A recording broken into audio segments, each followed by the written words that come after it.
Well, thanks everybody for coming. It's actually an honor for me to be here because really, I started reading Calvino's work first when I was relatively young compared to now. Anyway, I was 17, I was in school, and it simultaneously resonated with the way that I thought, with my young personality, and it showed me directions to go, or ways to think, or ways to be. And there's no possible way in a lecture of 1 hour, or of any length actually, that I will be able to do justice to his work, or the subset of that, of the way that his work has spoken to me. So I'm not really going to try to do anything in the whole. I'm going to zoom in on one particular subject and develop it over the course of a few minutes. So these 6 memos were written for a set of poetry lectures at Harvard, and you might think, wait a minute, this is a prose author, why is he being invited for poetry lectures? And he maybe answers a little bit of that in some of the memos. So in the second memo on quickness, he says, "I'm convinced that writing prose should be no different from writing poetry. Both seek a mode of expression that is necessary, singular, dense, concise, and memorable." Right? So he's drawing some affinity between the way he writes and the way that poets write. He mentions a lot in the memos the ideas of rhythm and rhyme from poetry, which might, if you step back for a minute, seem weird, because isn't this the guy who's known for writing these puzzle-like books? For example, 2 of the books that I'm going to talk about today, Invisible Cities and If on a Winter's Night, A Traveler. Is that just an accident? Are these 2 different interests that he has, or are they the same? And I'm going to make the case that they can be seen as 2 ends of a continuum or a spectrum. So the puzzle-like construction of these books is an extension of the kinds of things that happen in poetry, like rhythm and rhyme, but extended to much broader timescales and much broader sessions of attention, let's say. So here's a poem written by Shakespeare. It's some rhyming couplets. And as we've mentioned, there are at least two very obvious features of a poem like this, right?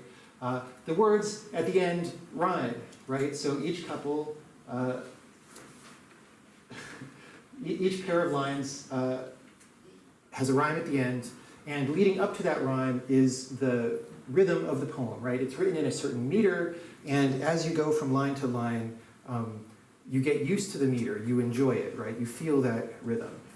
So if you've read a certain rhyme at the end of a line, you know that the upcoming line, whatever the words are that are in that line, it's going to rhyme. The end of it is going to rhyme with the word that you just read. But you don't know exactly how it's going to rhyme. If you did, it would be a really boring poem, right? You've probably read some poems like that where your brain knows what it's going to say before you get there, and those aren't considered to be the best poems. So there's something happening here. I will frame it as a creation of expectation. So when you get to a line in a poem that you know is going to rhyme with something later, it creates an expectation. There's something now in your mind, some syllable or some sound, that then is going to be satisfied later when you read the line that rhymes with that. And similarly with rhythm or meter, as you're continuing along in the pace of a poem,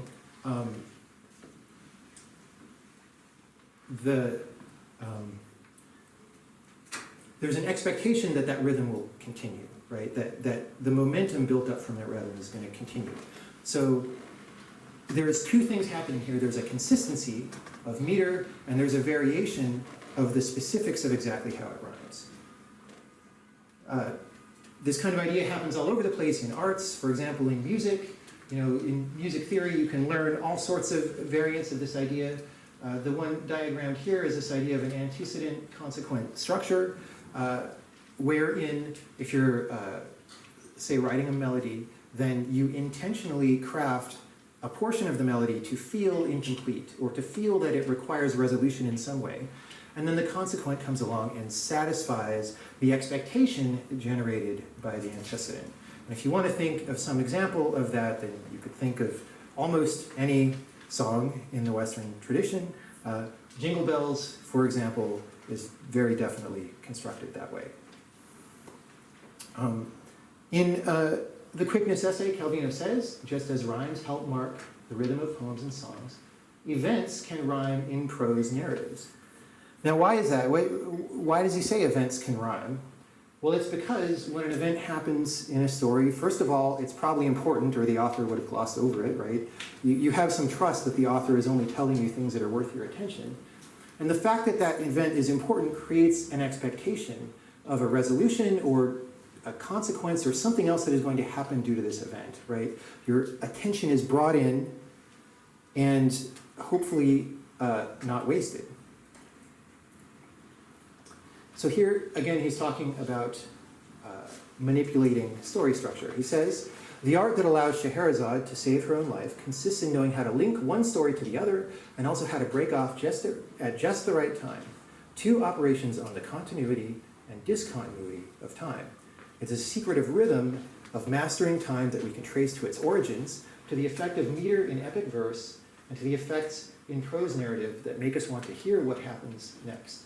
So he mentions epic verse here, which is a little different than the kind of smaller poem that I talked about, but I think that's because epic verse is a storytelling tradition, right? But it's the same concept that these aspects of poetry have an analog in aspects of prose fiction, right? About this feeling, you know, we're all familiar with the feeling in stories about, like, I want to know what happens next, right?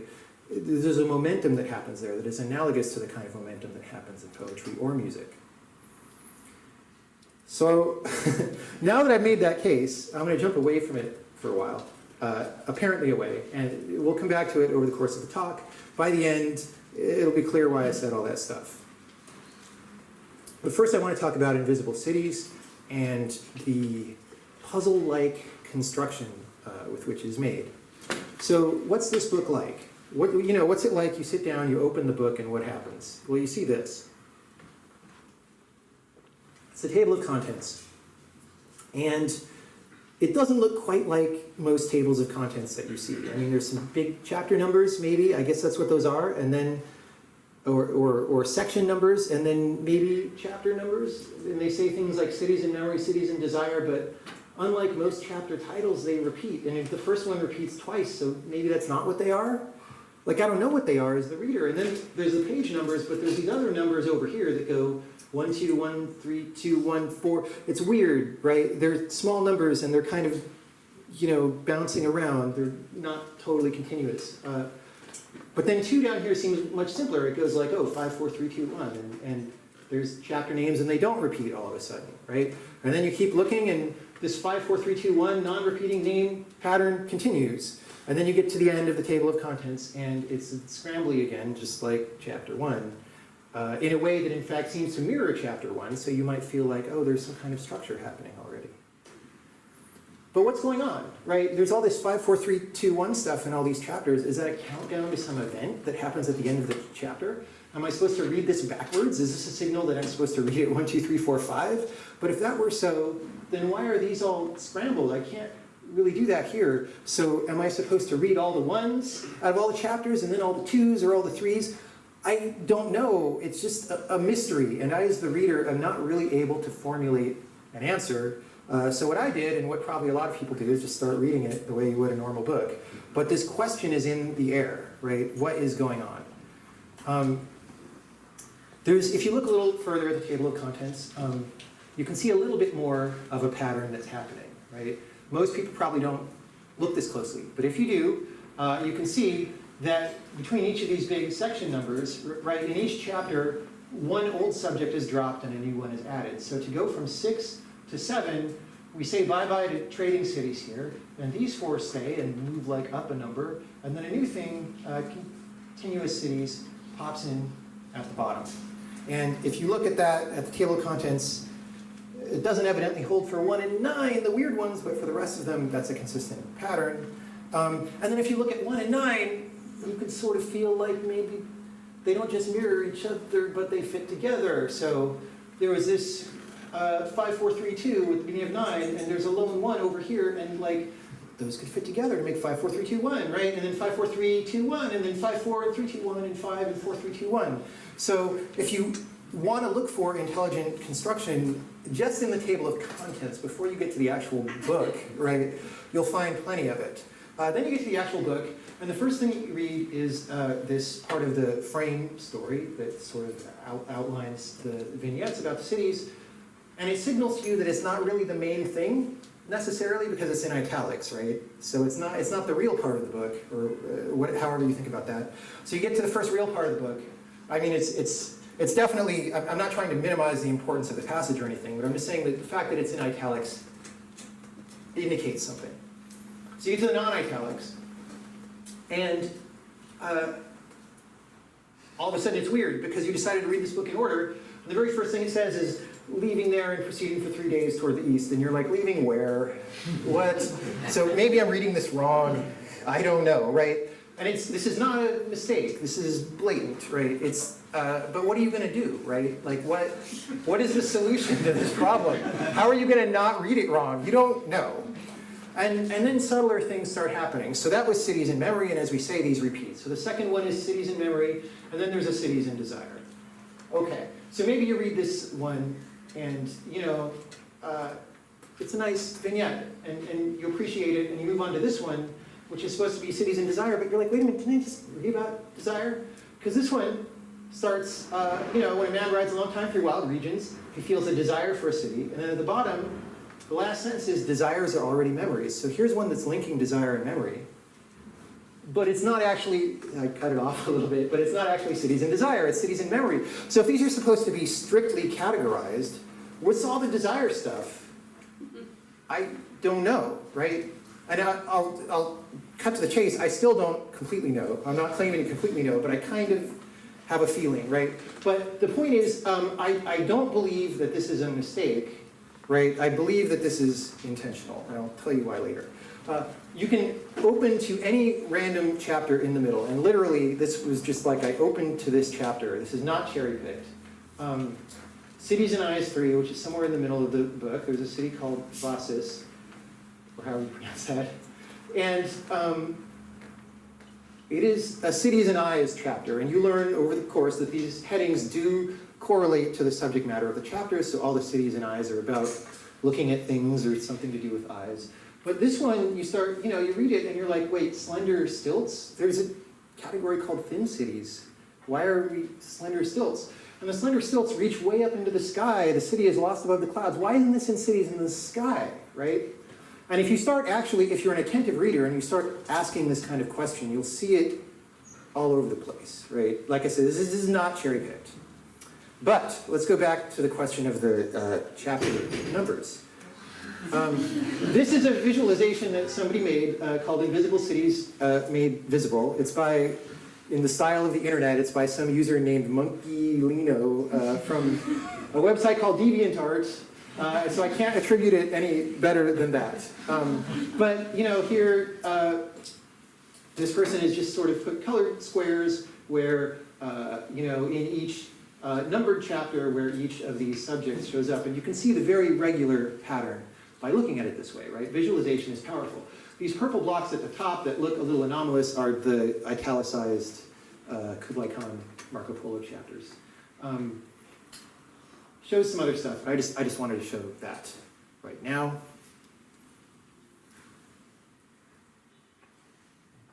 One thing you might notice, this visualization did not include it, but if you look at the chapter 9 stuff and the chapter 1 stuff, remember we sort of thought maybe they fit together. You can confirm visually that in fact they do fit together, and if they do, this pattern continues. Oh, this is a little blown out. The color response on the TV is a little blown out, so I had to insert a slight amount of space here to like stretch these to make them fit, but they do actually fit in terms of, if you do this, remember how I showed this? This is what that looks like graphically, right? So of course, once you've matched up the end of the book to the beginning like that, You could imagine that as being something like a Mobius strip, but maybe without the twist, where you could just go around and around and around forever if you wanted to, right? Oh, I forgot to say something, which is just, if you think about this, if you look at this visualization, and you think of these as like frames of a stop motion film or panels of a comic, you could almost get this visual of like a little 5-car caravan like traveling across the world. But what's the world in this case? It's this conceptual space of all these cities, right? So it's moving, you're like moving through the concepts as the book goes along. But of course, during the book, you don't have this overhead viewpoint, right? You're reading it. So you're like inside it. And so each little 5-chapter section is like a caravan moving along, and one of the concepts is passed in the rearview mirror, right? And the new concept comes in from the front. So then you could think about this as circumnavigating the globe if you wanted to. There's even more details if you start digging into it, right? So there's 11 of these chapters, cities in the dead, cities in the sky, and all that stuff. But there's only, or 11, I need to get my terminology consistent. 11 topics, cities in the dead, cities in the sky, and stuff. But only 9 of the big numbered chapters, but 1 and 9 have 10 entries each, and the rest have 5. So there's actually 11 sets of 5 cities and 11 topics. And if you wanted to try and think about why do some of the topics mix, you could imagine doing some kind of exercise where you have 11 topics along the top and 11 sets of 5 along the down, and you mix together you mix together each of these with, well, I should have made a slide. But anyway, you can imagine some exercise where you do that. Now, when I do that particular thing that I just sort of haphazardly mentioned, I can't convince myself that that's the right answer. It doesn't totally work out. But I have the feeling that something like that is going on, maybe with some kind of a scrambling. So what is happening in my mind is the point. The point isn't any of these specifics, right? What is happening to me as I investigate this book? First of all, I saw structure in that table of contents, and it was structure that I was able to make sense out of and that was very regular. But then I see some unexplained things, like why do some of these chapters seem to have multiple subjects or whatever? When I see unexplained things like that, I suspect that the answer to whatever questions I have may reside in further structure that was put into the novel as an explanation. And why do I think that, right? Well, because structure has already been demonstrated, right? Because the author has me in good hands in that sense. I feel like this is a thing that's been carefully thought out and systemic, right? If instead you pick up a copy of the daily newspaper and you start looking for patterns between all the articles, right, you're like a crazy conspiracy theorist or something. But it is different, right? Because a certain style of things having a meaning has been established, right? The numbers next to the chapters are not a coincidence, right? You may or may not, at some point you may get into things that have no visibility into you as a reader, but it's expected that they're not a coincidence, right? And you can go further and further, like what are some other sources of potential patterns? Every city has a name and that's very conspicuous, and I don't know what the pattern is, but I suspect there is one, even if it's only personal to the author. By the way, if all this is actually documented somewhere, then I'll sound really dumb saying I don't know, but this is my experience as the reader that I'm gonna relate. But I suspect it's not, because most writing that I read on these books doesn't seem to dig very far into these topics. I could be wrong. Is there a pattern to these concepts? Like, these are all kind of weird and heterogeneous. Like, it's sort of cities and things, but then it's like thin cities, right? Are these completely arbitrary? That would seem weird, given the regularity of the rest of the book. Where do they come from, right? I don't know, but I suspect there's something there. Is there a pattern to the way the stories are told? Like, some of them start out with navigation instructions, and you see that often enough that you suspect that something's going on, right? Some start with addressing the listener or the reader directly. A lot of them have a concept of inversion or duality in it, and by the time you get to the book, you might just think, oh, Calvino really likes inversion and duality, which might be true, or it might be that that was a rule in some generative system that he used, right? Now, to recap the point of all that, it's that the strength and consistency of the obvious patterns gives me faith that subtler patterns may be really there. Maybe not. right? The human mind has a great capacity for seeking and finding patterns.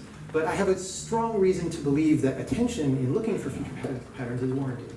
And I said 6, consistency here, because consistency was to be the topic of the 6th memo. And I cannot pretend to have any idea what he would have said in that memo. But I do know that this is a very important foundational idea in what I learned from him through osmosis by reading his books. So I'm going to revisit this a lot over the rest of this talk, even though we have nothing to quote to pull from. Anyway, so the book earned my trust, right? And I feel like energy that I invest in looking for patterns may be warranted. And so the way that I'm going to describe visuals, invisible cities as some kind of visual image is as a crystal, right, the tip of which we can see very clearly because it's displayed as the table of contents and stuff. But I can't see the entire structure, right? The crystal kind of recedes into shadow, and there's some stuff that I don't know. And maybe some people know more than me, but I suspect that many readers know less than me, right? I'm in the middle somewhere. Now, when we're thinking about a work like this, we might presume there are 2 distinct mental phases that people go through. One, the initial phase, I'm new to the work and I'm noticing clues of this structure, and it builds anticipation in my mind, and I'm starting to connect the dots. And then 2 is some kind of angelic, like, I've figured everything out, and I'm up in heaven, and I appreciate the final jewel-like structure, right? And I understand everything. And I think very few, if no, readers actually reach phase 2 with this book, and I think it's not intended, right? So the real state is some 1.5 somewhere, that you have some appreciation of a partially understood clue structure, and you're wondering about its extension into the mystery that you don't see. And that is your experience of the book. And I think that's a very powerful way to shape an experience. Now, you can do this wrong. You can do this in a way that abuses your audience, right? If you create the feeling of some grand mystery and then you can't actually back it up in the end, then you're a little bit being abusive or callous. You're certainly not having a close relationship with your audience. You're trying to fool them in some sense, right? And that's not very good. But if you do it the right way, or if you can back up the mystery that you lay out, then that searching for solutions and that yearning for mystery is another thing that can help bind the work together, right? It's another style of wanting to know what happens next, or rhyming in poetry or something like that, but it's not quite in the same direction as those other 2 things. It's not as temporally bound. And that non-temporalness of it is very interesting to those of us in games, especially who are trying to build nonlinear games. Okay, let's talk about another book, If on a Winter's Night a Traveler. I deeply love this book. I deeply love the other book too. The title is amazing, but we're not going to dwell on that. Okay, we're going to talk about the basic pattern. We're going to talk about a lot of patterns that happen in this book, but we'll start with the most basic one. The basic conceit, which is this pattern of interrupted novels. For anyone who hasn't read this or who hasn't read it in a long time, what happens is there's a little bit of a frame story around an introduction where you get ready to read a novel, and then you get ready to read, it starts describing this novel, If on a Winter's Night a Traveler.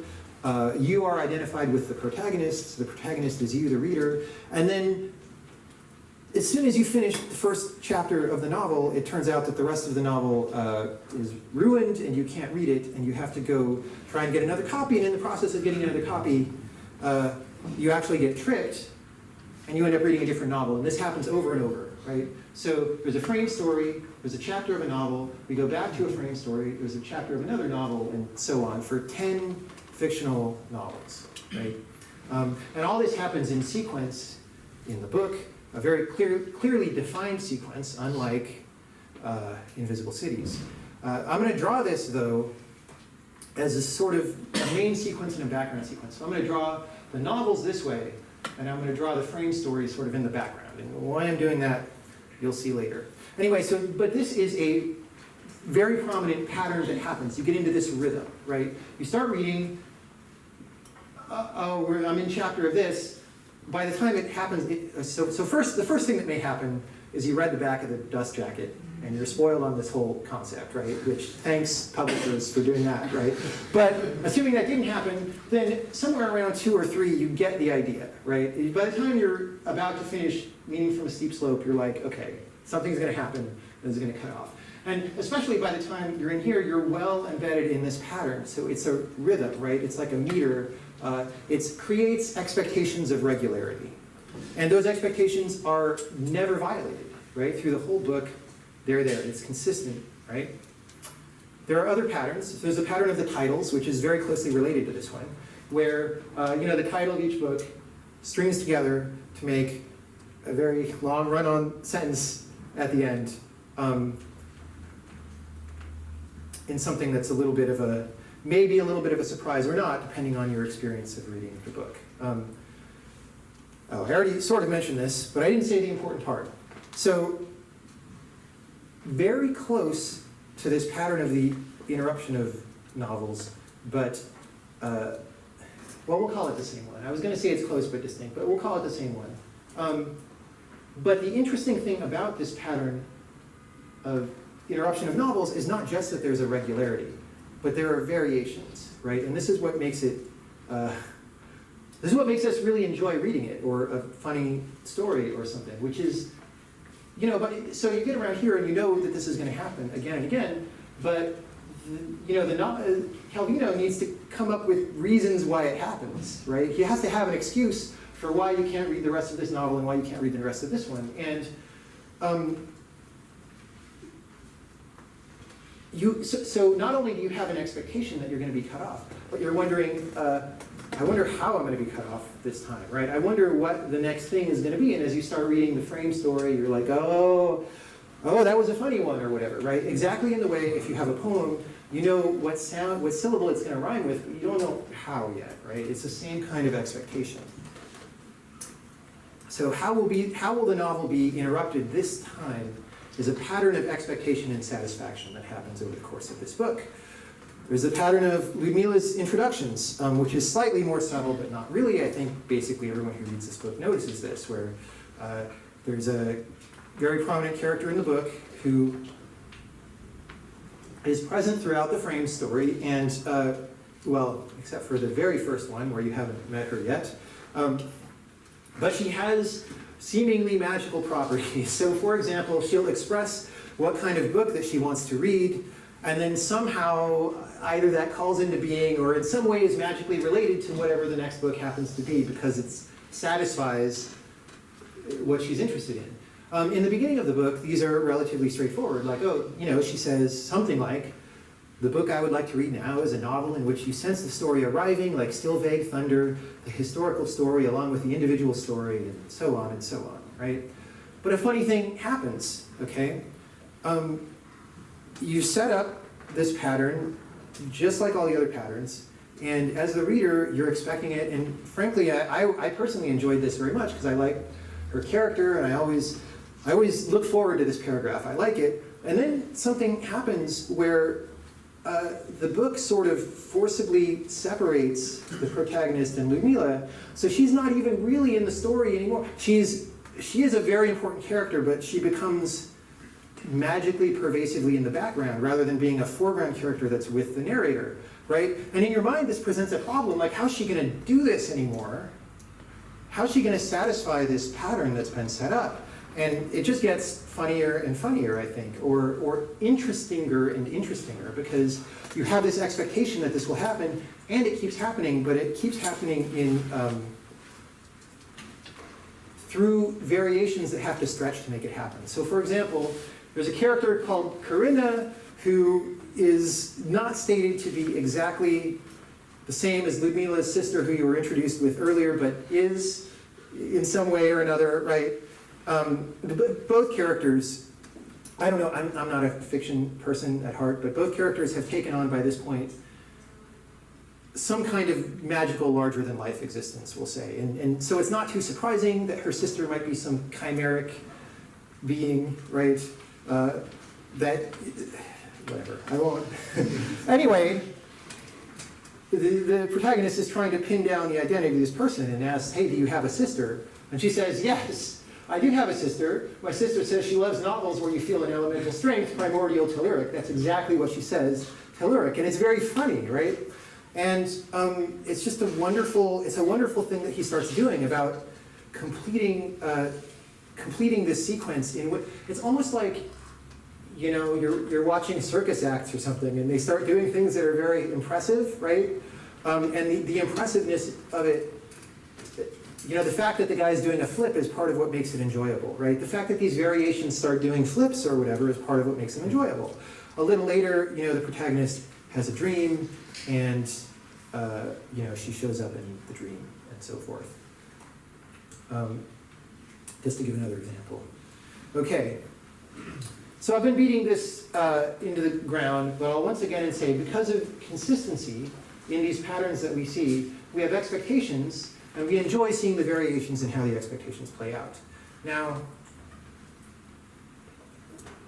those are all the clear patterns in the book. They are not all the patterns in the book. And again, I've not seen the rest of this stuff documented. I'm speaking as my experience as a reader. So toward the end of the first novel, If on a Winter's Night, a Traveler, you know, the protagonist is a spy. Actually, there's a lot of spies in these novels, so you might want to think about that.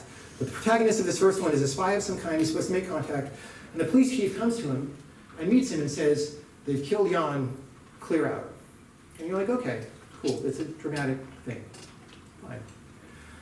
But then you read the frame story, and then you go on and you read the second novel, which is introduced to you as not having anything to do with the first novel, right? Separate story, separate style.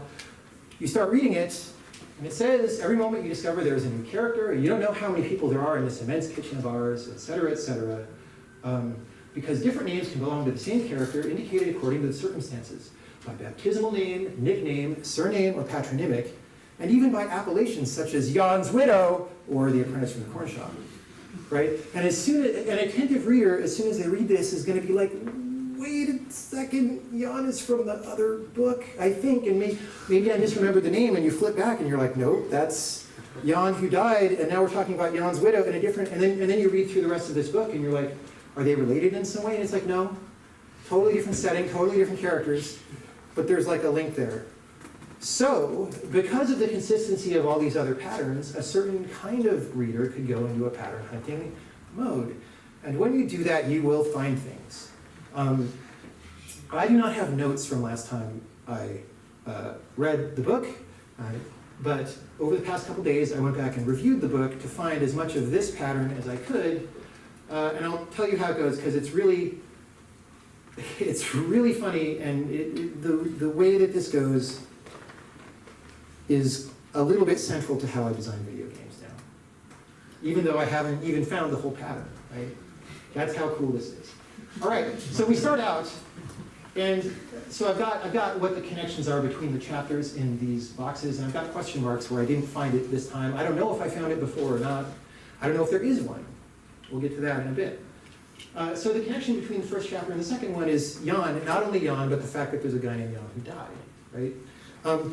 But Calvino knows he's putting you, the attentive reader, into pattern hunting mode. He does an amazing, hilarious thing, because the fictional conceit in this frame story that gets you, that tricks the protagonist of the novel as a whole from reading this novel into this novel, is that there are two novels where many of the characters and places have the same names as each other. So he basically sets out a pattern, and then he says, well, of course you're going to find lots of names. I can neither confirm nor deny that this pattern that you're looking for is consistent in this novel, because of course there are tons of names that are the same. But you keep reading. And then this name, Cotterer, shows up, which by now is actually very familiar to you, because it was a major family name in both of these books. It shows up in this one, just like tossed offhand, right? If you hadn't read these, it would be nothing special. But you see, you're like, dude, right? And then that's where I lose the scent. And like I said, it may be because I missed something, or it may be because these are very, very subtle, right? But later I pick up the scent, so the character Lorna, different character Lorna, same name between these two. Lines That Intersect has a very funny scene with a bunch of motorcycles, one of which is Kawasaki brand. And then Carpet of Leaves is set in Japan, and there's a Professor Kawasaki. then I lose the trail again. Then between these two stories, there's Amaranta. So we sort of see what the pattern is it's always a name of a character, at least in one of them, right? Here is a motorcycle, but it's a name of a character here. It's a proper names that we're looking for, and that becomes important, okay? But so the thing that I'm super impressed by so far is he's got such a mastery of this pattern setup that he puts a huge joke, like right here. This might be the funniest joke in the book. There's something else I'm going to say in a minute is the funniest joke, but I think that's actually the funniest joke. So again, even though I haven't found this whole sequence, even when I've only seen this much of it, I have faith that it's a sequence. Again, because of the consistency, I can see the planned geometry of the rest of the novel. So I'm like, okay, this is part of it. This is part of it, right? Now, an interesting thing happens over the last couple days. Like I said, I don't remember what happened last time I read this because it was like 20 years ago, more than that. I'm looking for proper names because that's what he's primed me to look for. And I'm looking around the places where I'm lost because, I don't know, right? Looking intensively in here. And I notice, wait a minute, Socrates is mentioned in the frame story and mentioned here, which in most books, if you hadn't seen the rest of this pattern, you'd be like, yeah, that's a coincidence, whatever. But he's set you up to look for names of people. So now there's a weird thing where it's like, oh, maybe there's a connection outward to the frame story. And then I noticed that Homer is mentioned here and here, which again would be a coincidence, but maybe not. This is very precarious though, because if you were to try to look for a similar pattern in this outer frame story, you can't do it the same way because it's one story. So like having the same characters and the same locations mentioned is part of what makes it a coherent story. So you can't really do the same thing.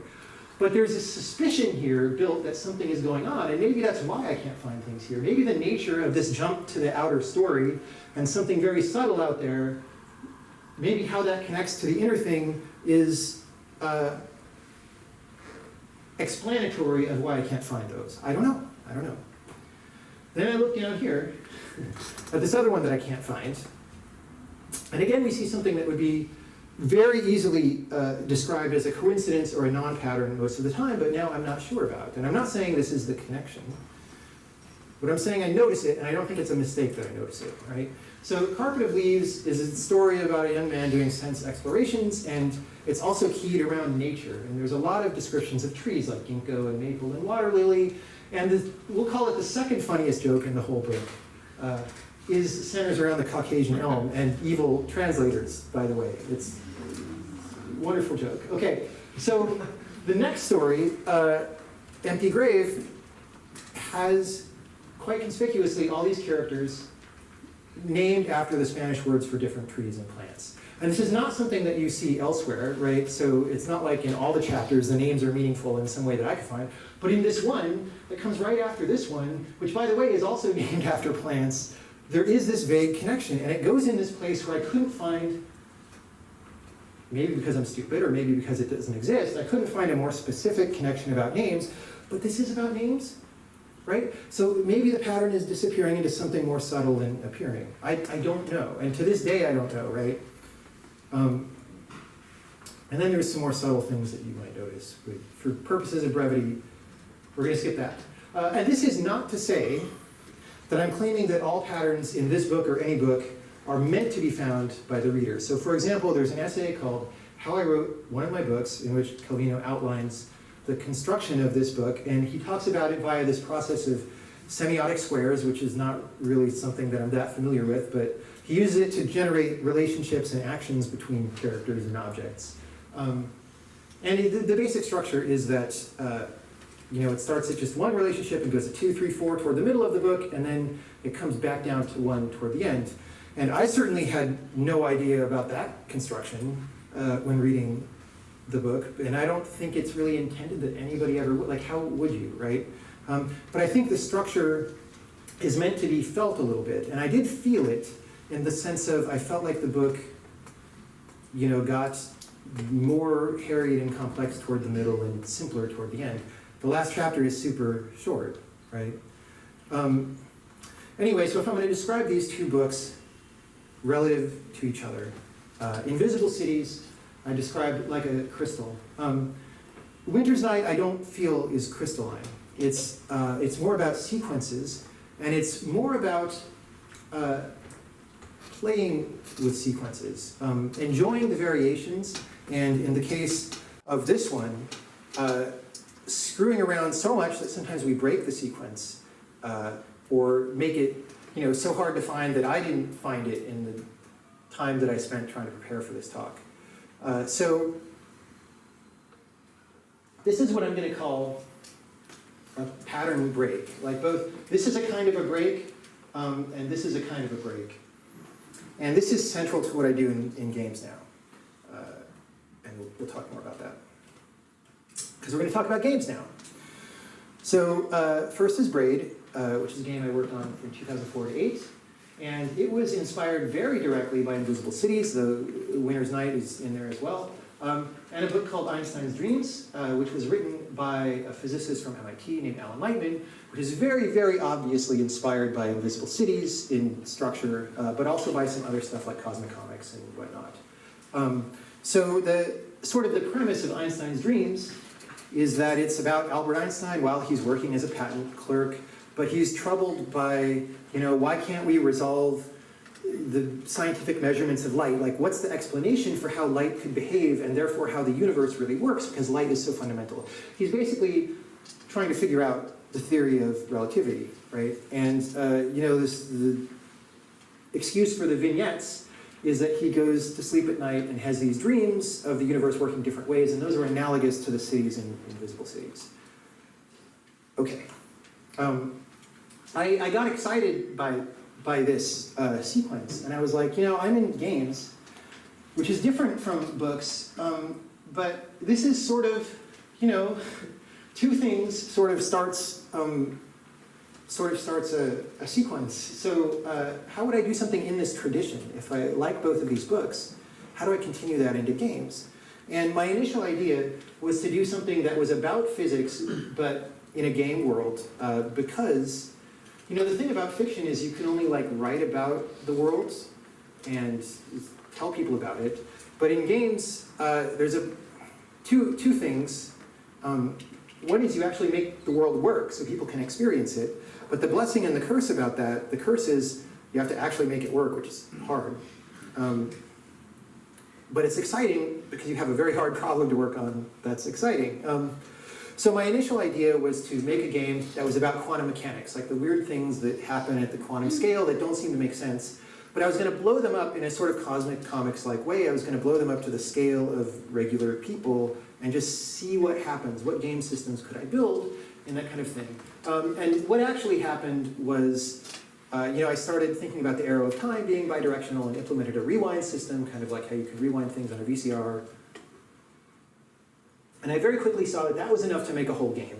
So that's what this game became, was a little bit inspired by the structure of something like Invisible Cities, but instead of cities, we have game worlds, and we only have 6 because they're much bigger, right? And in each world, the behavior of time is different, right? So it was important to the success of this game. There's a difference between being inspired by and copying, right? If you try to copy the structure of something like Invisible Cities, you're just going to destroy yourself because your thing is not going to fit that structure. So it was about being inspired by that structure and seeing what could echo that but could fit this new thing that I'm trying to do. Okay, now I hadn't elaborated all these things that I said earlier in the talk very specifically, but I was very aware of structure being important. So there's 6 worlds, right? They all have different visual schemes. They're color-coded. The nature of the puzzles in each world is very specific to that world. So there's no crossover or confusion between the subject matter of one or another. That's actually different from Invisible Cities, for example, I think. There's the equivalent of a frame story, which is, this house that you live in to go out to all the different worlds, and then these kinds of introduction screens that go into each of the individual worlds, right? There's other elements of structure, like the level orders within the worlds, and the order of the worlds, which we'll talk about in a second, right? And then also, we set expectations in a very fiction-like way early on, but again, without words. So, at the beginning of the game, if you climb up the ladder from that room, if you climb up the ladder from here, right, you see this ladder up there, you go here, And the ladder stops, and there's more segments of it hidden away, and there's obviously a room up there that you want to get to and pull that switch, and you don't know what the switch is going to do, but you know you want to get there, but you know you can't. And so it sets this expectation that then you can wonder about every time you come back to this house over the course of the game, and you slowly see your progress. And suspense build as these pieces of the ladder slide into place. Now, in addition to all that stuff without words, there's stuff with words. So I was inspired by Invisible Cities to do a constrained writing exercise here. I make no warranties about the quality of the prose, especially when compared with, great authors. But simply stating the fact that there is a constrained writing exercise here, where before each world, there's a little fiction piece. They're all written in different styles, kind of like in Winter's Night, but the styles are not inspired by other authors. They're inspired by however time behaves in that particular world. They're all about some interaction between Tim and the princess, where the nature of that interaction is determined by the mechanics of time in that world. And they all, as a sort of more like a poetic rhyme at the end, they all depict or talk about a castle whose nature is a little bit determined by the time mechanic of that world, except where I break the pattern intentionally. This stops happening at World 5 and then comes back in World 1. So as an example, here's a short one where you just said, there's a castle where the flags flutter even when the wind has expired. It's a way of creating a visual that then bridges you into the way that time is going to behave, and it's a way of establishing a regularity between the chapters. Now this one, the castle one, is pretty subtle, and I don't expect most players to notice it consciously, but it's there to reinforce the feeling of structure. Here's a more regular structure that's much more obvious. So in the tradition of many video games, especially from England, I think, levels in this game are named, and when you go to a new level, you see the title, for example, 3 easy pieces, just on a black screen with an icon, and then the title fades out and you can play the level. This is a very consistent pattern. It goes and goes for 25 or 30 levels. And then, one day, you come to one that doesn't have a name. It just has an image, and it fades into the level, and it still doesn't have an image, and the player feels like, that's weird. I don't know what that means, but it's different, right? It's a little bit like the slight confusion upon starting Invisible Cities and seeing the scrambled numbers and being like, I don't know what that means, but it seems important. From my side, as the author, what happened was I felt like the solution to this puzzle had a little bit of gravitas to it, and I didn't want to spoil it by giving the level a cutesy name, like a lot of the other levels. And the idea just came like, okay, we can do a sequence break here, and just leave it with no name, and then I extrapolated out from there what the player experience would be, right? So there's another thing very much inspired by Invisible Cities, which is as you walk into the first cloud screen from the house, you start on World 2. It is not World 1, and this again creates confusion and expectation, right? Why isn't this World 1? Is World 1 the house that I came from? It didn't seem like a world in the platformer sense, like there weren't like challenges or anything. I didn't hardly do anything, so why is this World 2, right? So it creates expectation and uncertainty. And then as you continue to make your way through the game, it's World 3, World 4, World 5, and by the way, these are all sort of named in parallel, so they're all time and something that has to do with the nature of the thing being introduced in that. And again, the time and is very reminiscent of the cities and thing. And then on World 6, I break it intentionally, right? Because, for many reasons, one of which is we're ramping toward the end of the game, so we want to make the player feel like, or help the player feel like, things are... Change is one way that you know that things are important now, right? And again, the other thing I wanted to do is introduce a little bit of, start to introduce a little bit of uncertainty as we ramp toward the end. Now, like I said, people are trying to get into this room the whole time. By the time you finally do, you get to this cloud screen in which I super break the pattern, right? So first of all, it doesn't do in sequence anymore. It's 1, which breaks the numeric sequence but answers the expectations set up way at the beginning about where the hell is World 1. But then it's also an extra pattern break because this whole world has no name. It's just like 1, So what's going on? Is it a bug in the game? Maybe not. It seems a little bit final, maybe, right? And this is, it's apropos for the end of the game. There's other weird stuff, like the doors here go backwards, and people don't necessarily know what that's about at the beginning. And so we not only answer an expectation here, but this pattern break of not titling this world underlines the answer and charges it with extra significance a little bit. All right, let's talk about The Witness. More recent game, came out last year. It's got an overall hierarchical structure to puzzles, lots of structures actually, but the most obvious one is that it's an island consisting of relatively encapsulated areas. So this red forest is some area like Braid where all the puzzles have something to do with each other. This desert ruin is an area, this tower, for example, and so on, right? But one of the primary concerns in The Witness was to do everything with nonverbal communication, the way we did a little bit of stuff in Braid. So the game starts, and you're just in a dark hallway. There's no dramatic fiction introduction or anything. It's just like you're in a dark hallway. There's something eye-catching at the end. That's it. And you can walk toward it, and when you do, you get a little bit of prompting, because computers are confusing, so it tells you what the controls are. But from there, that's about all the instruction that you receive. So you find that you can trace a line on this glowing iPad-like little panel thing. And when you do that, the door opens and lets you into this cave. In the cave, you turn and you find another panel, and it's almost as dead simple as that last line, which was just a straight line, remember? There's nothing really hard about this. You just trace, right? This is only one baby step more complex. You just trace and go around a corner, right? This is very simple. This lets you into a hallway where you get out into a yard where we start giving you things of increasing complexity. And so we ratchet it up small step by small step, never using verbal instructions, and thereby eventually get into quite complex ideas. So one of the ways that we do that is through sequences of puzzles. So you could be walking around and see this. This is in the relatively early game. And it's got one panel that's lit up and a bunch that are turned off, and it's got these black and white spots in it, and you may not have ever even seen those in the game before, and you almost definitely don't know what they mean, unless you were weird and explored the rest of the island first or watched YouTube. So you walk up and you play one, and it's a very simple grid with 3 horizontal ways to go to get to the ending.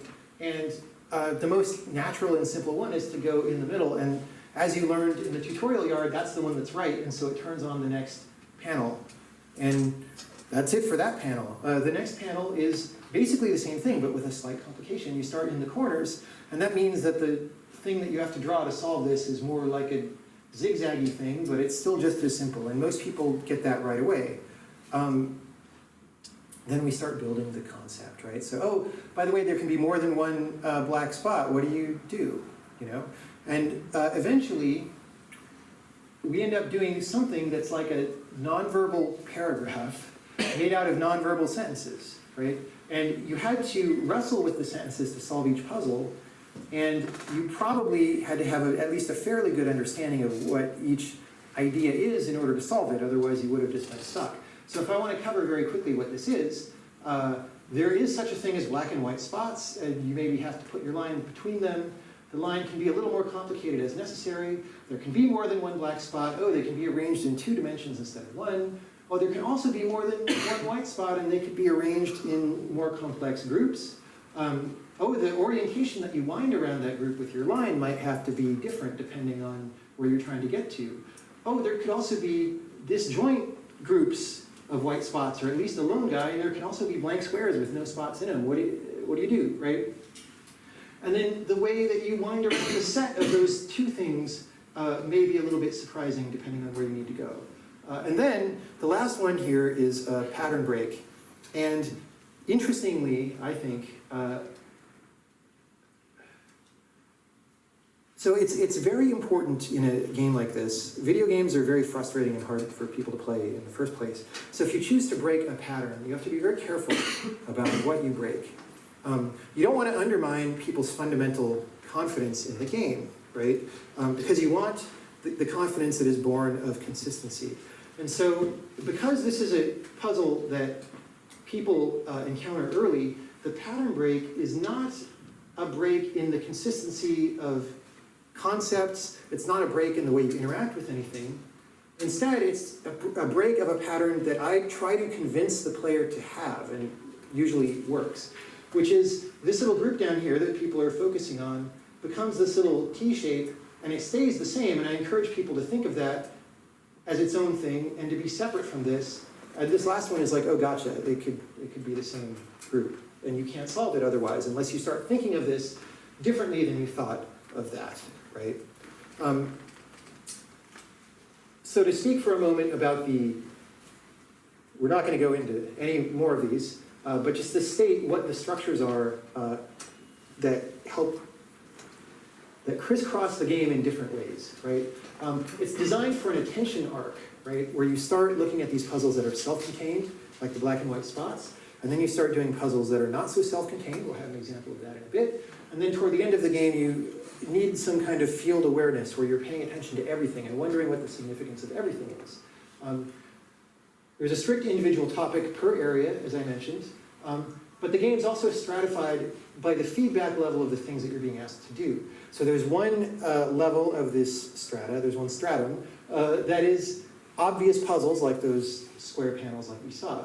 There's a layer of more secret puzzles that also you know when you found them and you know when you successfully solved them. The game gives you feedback, but it's harder to find them and you may miss them entirely. Like you could play the whole game and never see them, right? Never know that they're there. And then there's these things called visual surprises, which are super more in that direction. Well, we call them internally visual surprises. The game doesn't call them anything. But they're just things that are interesting visually around the island that you can notice or not. So it's like a puzzle. Like if you successfully notice it, it's like, oh, I get it. I solved this, but there's no list of them, right? There's no way to lead you to them, and there's no acknowledgement that you solved them. It's just purely internal satisfaction. So there's some spectrum here driving from the sort of external reward-based satisfaction, not even that much in that direction, but a little bit, toward purely internal satisfaction. And then there's a hierarchical relation of the puzzles around the island, which we will talk about now. So here's one scale of puzzle, right? Or one sequence that's coherent. These are arranged into areas, like I mentioned before, and you may reach the end of an area and find a gold box. And when you manage to activate the gold box, some little machinery pops up and shoots a beam at this mountain. And the first time that happens, just a dramatic event. Seems kind of cool. And, you know, this game has mostly not had anything. It's a very motionless game, so to have some motion is kind of cool.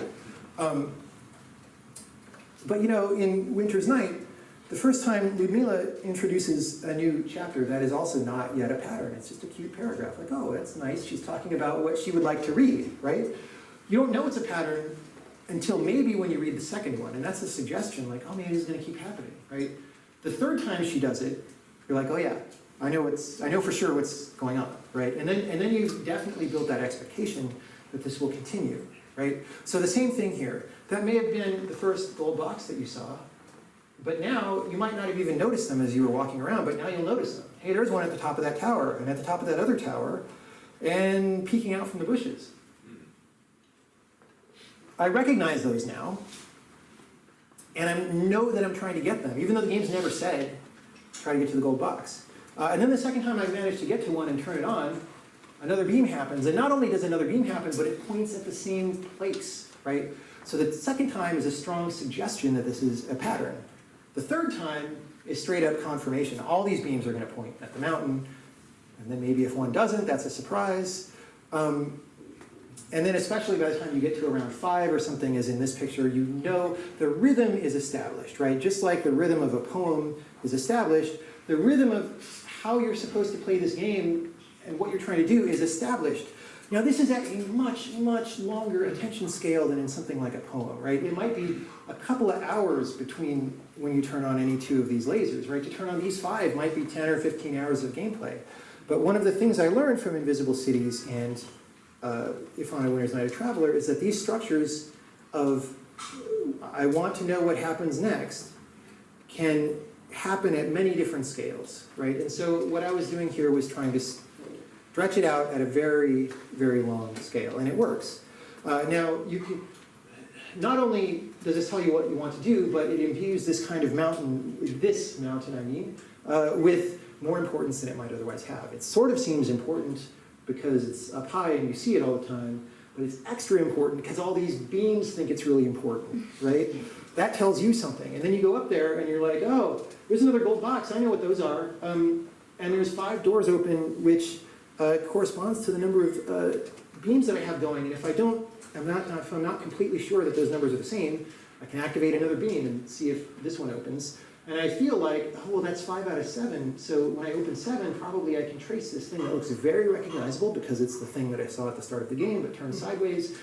And then something cool is going to happen, right? So it's like that thing in Braid, but it stretched out at a much longer time scale and requires more active exploration because you have to hike up to this mountain to see this stuff. But this establishes a regularity over a long time. There's the regularity of those sequences of puzzles and the regularity of the beams.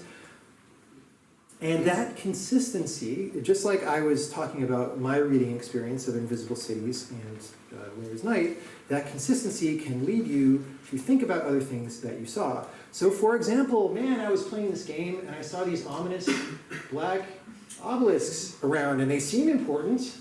That seems like it's supposed to be something, but it's just this inert thing. Like what is the pattern that explains these things? Maybe I can figure it out somehow. I don't know yet, right? It's a mystery that's been set up. There's an expectation now that if I look hard enough, I will find the answer to what this is. If you think about it consciously, and not all players will think about that so consciously. But even if you don't realize it, it's a tenet of my design that these things still dwell in the subconscious and create a stronger experience. Another thing, what's the deal with that very obvious cloud that looks stormy, but all the other clouds are bright and white? Like, what does that mean? Is it a bug in the game? Well, probably not, because I see all these other patterns, and everything else that I've run into has eventually proved to be meaningful. So maybe this is meaningful also, right? I don't know why, but I believe that it is because the game has lived up to its promises of other similar things having meaning, right? And so, if this happened in a game without patterns, it would just be a random thing. It wouldn't necessarily inspire investigation very much, right? So, coming around to the end, I want to go back to quoting Calvino for a minute to explain why all this makes sense. He says, again in Memo 2, we might say that as soon as an object appears in a narrative, it becomes charged with special force, becomes like the pole in a magnetic field or a node in an invisible network of relations. The object's symbolic value can be explicit or not, but it is always present. We might even say that any object in a narrative is a magic object. That last sentence, when I read it, I was like, wow, that's exactly, makes a lot of sense. The thing that makes fiction work, except for certain kinds of very recent fiction, is that the author isn't like wasting your time, Like there are books that are like trying to be unreadable. I don't know if you've ever read one of those. Like that's their explicit goal. It's very postmodern. Right, because that's the central, it's like the underlying contract of fiction, is that the author's telling you this because it's worth your time, right? And because then things are worth your time, when you see something, it's probably important. And that's what he's talking about here, that any object in a narrative is a magic object.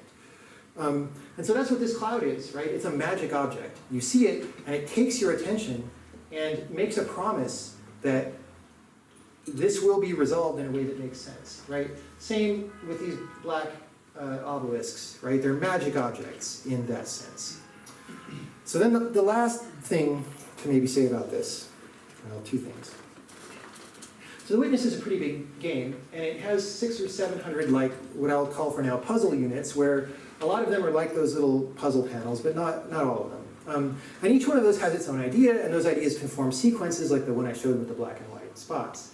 And those sequences, right, make patterns of elaboration on more and more complex ideas, but what I do very often in this game is break the sequence in different ways all the time, right? And that break creates surprise.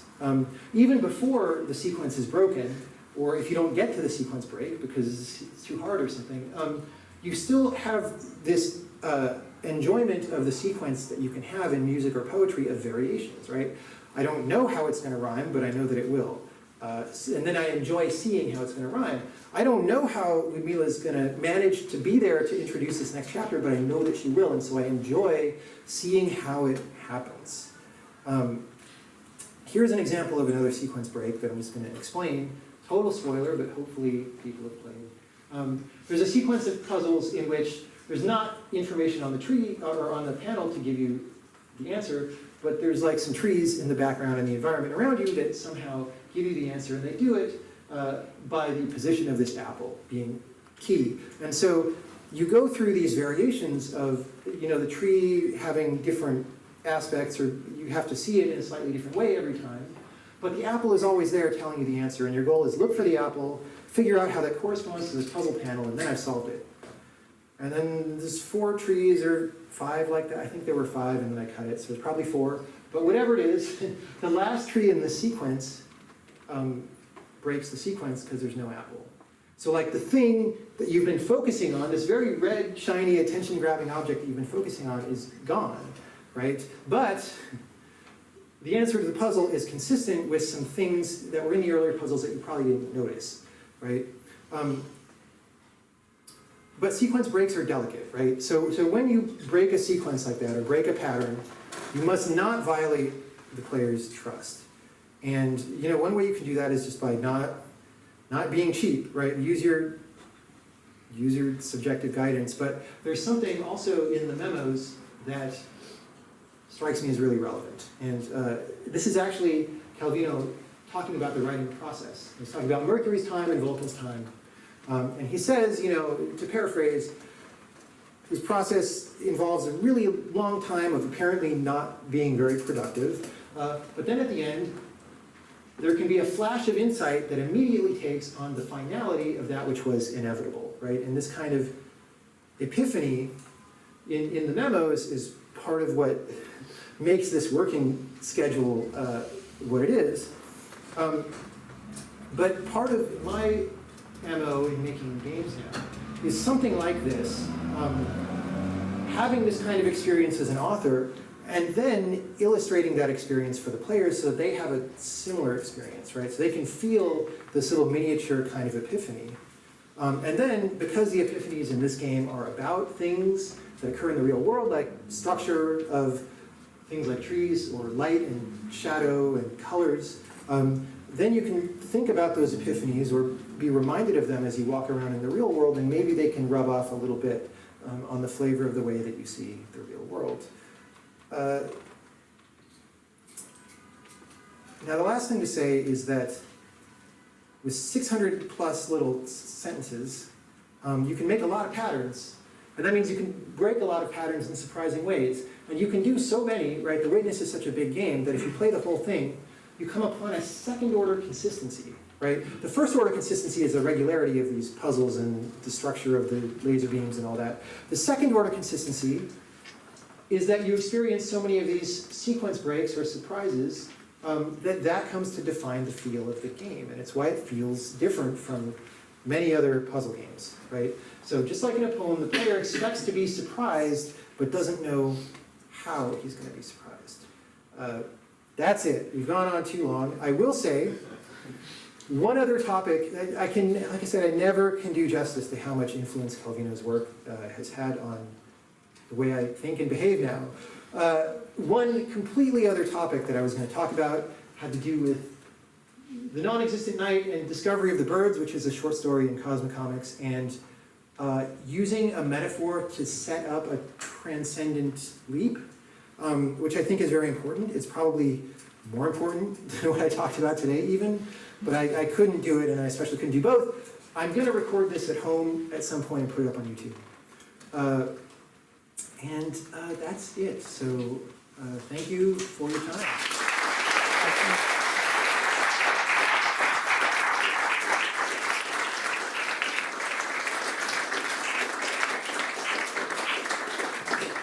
So I've been told that we have time for a few questions. We're trying to keep a structured schedule, so we kind of want to keep the questions short and the answers short, and the questions to be legit questions on topic about this, and not like programming languages or like, you know, what do you think of the Nintendo Switch or something? So anyway, over here. So thank you for the talk, and thank you for your games. Given your kind of theme of this sweet spot between starting to see a pattern and completely understanding a pattern, Yeah. there's something kind of mysterious about that and special about that. Yes. I'm wondering, what do you think about people trying to 100% the witness, kind of counting puzzles, looking for something final in the game, trying to piece together clues and things of that nature? Well, it's the natural extension of that drive, right? On the one hand, and it's great. I mean, so that's a wonderful thing, because on the other hand, it could be that you release the game and not enough people really care to get that far even. So that's great. I think we're in a different environment now too. This is like a new thing, that people are able to communicate enough to like go on the internet and form groups of mutual interests that can do this. Like, I feel like if Invisible Cities had been released, I mean, if the internet had existed back then, people probably wouldn't have the attention span to read something like that anyway.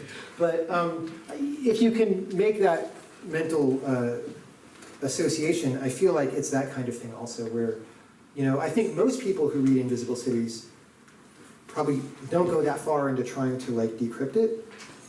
But I think a small number of people would, you know, get together on the internet and really try to do everything, right? But that's why, though, you know, the witness, for example, never tells you 100% complete, right? And it never, you know, for example, with these, I'm not going to, it's 100 slides ago or something, but with the visual things that we put in the world, there's not a definitive list of those, and you can't ever know if you've understood them. And even if you have understood them, then for sure you're never going to understand all the ramifications of the audio recordings that are in the game, because I don't even completely, right? The reason all that material interests me is I haven't personally come to the end of it, right? And so it's designed in some sense that it's not completely possible to come to the end of it. And that's my way of dealing with that. I thought a great deal about this, you know, and so for the middle, I mean, I've said so many spoilers, but for the kind of secret puzzles that I didn't really say that much about, I thought a lot about how easy should I make it to find those, because people have a completionist urge. So you don't want to waste their time. You want to be nice to people, and you don't want to have to make them scour every corner of the world because something might be there. Actually, I did that in Braid, but that's a much smaller world, you know, and it is sort of conceived as a more hardcore thing. Whereas this is, I wanted to be nicer to people, and also 3D, it's just it's so easy to be cheap in 3D. You could have made something small, like bug-sized, hidden in a crack somewhere that looks like a rendering glitch, and like, surprise, you're supposed to see that. So there's a great deal of delicacy that comes into determining these things, and all I can say is I thought very hard about it, about both making the things that I was asking people to find to be worth their attention, and also making sure you could never come to the end of the game as a whole. Okay. How do you pick? Let's go. I'm not wearing my glasses, but back here, yeah. I'm curious about with the way that you're talking about the difficulty of both building these kinds of pattern structures and breaking them. Yes. Both in literature and in game design. Where do you think humor is possible in these kinds of scenarios? Dude, that's a so whole about discovery and about that's like a 3-hour speech right there. So part of this one that I cut related very heavily to Johanna's introduction about attempting to drive toward the egoless or the empty. One of the quotes I have here in my cut slides is from a Calvino essay called Levels of Reality in Literature. And he says, such a formulation might, in the limit, we would arrive at a blank page at silence at absence, which on the one hand, if you're reading it a little bit cynically, might seem a little too zen or a little too pat. But I understand what he's getting at, because it's magical, Absence, when you can manage to do something eliminatively and more silently, then amazing things happen. So, why does this... It goes out of slide presentation mode if you go to the end. It's like the worst design stuff. Anyway, so forget it. Amazing things happen. So, the two pattern breaks that I talked about in Braid go in the direction of silence by eliminating names. They don't break by doing something else, right? By having the title in purple or rendered with like stylized computer glitch or something, right? Although we do something like that elsewhere. But in those particular cases, it's because there's some kind of a magic and in this case, according to my sensibilities, a gravitas that was gained in those situations. But another thing that can happen that's not gravitas is you can go in the other direction and you can get humor. You can get spontaneous humor that just erupts from nowhere that you understand, right? And I think if we're going to talk about something for this millennium, aside from all the reading material we've already been given, there's a very interesting thing, interesting task in art about getting closer to silence, which involves egolessness, right? Because your ego is basically a voice in your head that does not want silence, right? It wants the opposite of silence. It wants to be talking at you all the time. And so getting closer to that and just seeing what it's like and seeing what happens. So humor, I mean, I'm too tired to think of explicit examples in The Witness, but there's some stuff, actually I can think of some examples. I don't have slides, but there's jokes in The Witness. And there are professional comedians, like I was talking to Adam Conover on his podcast, who makes his living as a funny person, and he called those out as jokes. So he recognized them as not just humor, right, as something funny, but a joke. A joke is like linguistic telling of humor, right? But in a nonverbal situation. And we're out of time, so we're not gonna say what those are, but maybe during wine or something. Last question. You raise your hand first. You were very energetic, but you raised your hand first. Thanks. So I spent a lot of time studying poets like John Donne, for example. And all my professors focus on how these puzzles and these linguistic games that he plays relates to meaning. And I feel like there's an analog there with Calvino as well. So for you, I guess my question is, as a game designer, when you're creating these conceptual rhymes and these puzzles, are you trying to create just an organic experience for the player, or are you trying to have these puzzles point towards a meaning beyond themselves? So, okay.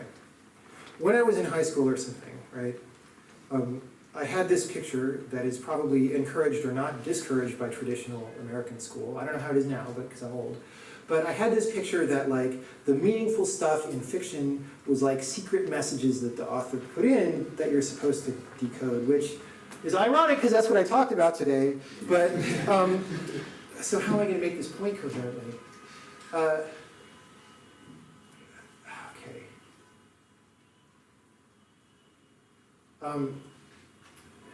But okay, so when you set out to try to do that, and that's the point of the work as a whole. Like if that's the deepest it gets, is I put a message in there that someone will get out, then it's a little shallow. And it becomes contrived, it feels contrived, right? Yeah. And so what I have found through experimentation is that the things that work for me, the things that feel good, like I will not feel bad if I then give this out to the world, is when I personally am wrestling with things that I don't completely understand. I do not have mastery over them, and they feel important to me, right? So then I make something around that, and then I just have faith that other people out there in the world will have the same kind of interest or the same kind of response. I can't control if they do or not.